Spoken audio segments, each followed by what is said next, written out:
આજે હું તમારી સાથે શેર કરીશ ફાડા લાપસીની રેસીપી। મારી રેસીપી તમને ગમતી હોય અને હજુ સુધી સબસ્ક્રાઈબ ન કરી હોય તો લાઈક, શેર અને સબસ્ક્રાઈબ કરજો। છૂટી ફાડા લાપસી બનાવવા માટે પહેલાં આપણે કુકર લઈશું।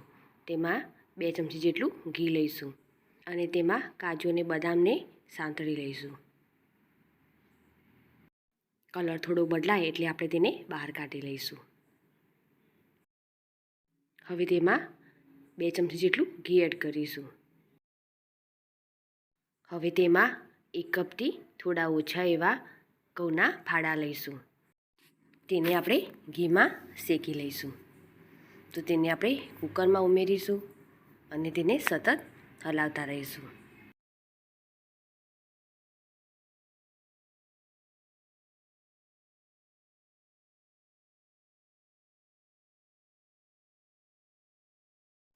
જરૂર લાગે તો થોડું ઘી ઉમેરીશું।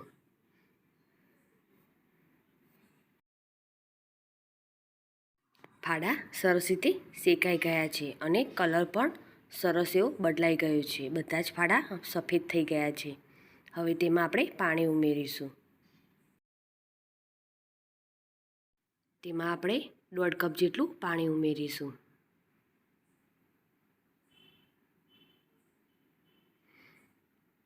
હવે સરસ રીતે મિક્સ કરી લઈશું અને આપણે તેની 3 વિસલ વગાડી લઈશું।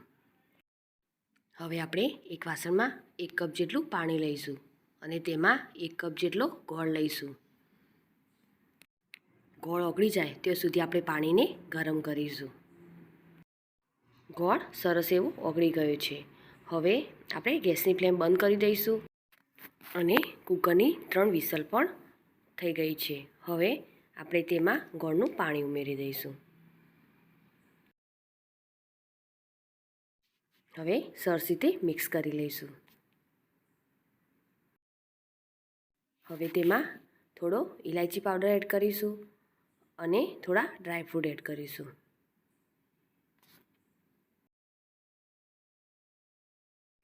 લાપસી આપણી સરસ એવી છૂટી ન થઈ જાય ત્યાં સુધી આપણે તેને હલાવતા રહીશું। થોડી એવી ડ્રાય થઈ ગઈ છે।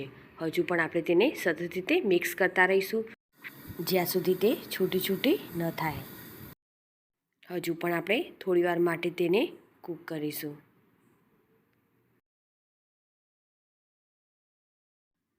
ફાડા લાપસી સરસ એવી છૂટી થઈ ગઈ છે। હવે આપણે ગેસની ફ્લેમ બંધ કરી દઈશું અને તેને સર્વ કરીશું। તો તૈયાર છે લગ્ન પ્રસંગ કે શુભ પ્રસંગમાં બનાવી શકાય તેવી ફાડા લાપસી। મારી આ રેસીપી તમને ગમી હોય તો લાઈક કરી અને શેર કરજો। સાથે જ મારી ચેનલ સબસ્ક્રાઈબ કરી બાજુ આપેલ બેલ આઇકન પ્રેસ કરજો જેથી નવી રેસીપીના અપડેટ તમને મળતા રહે।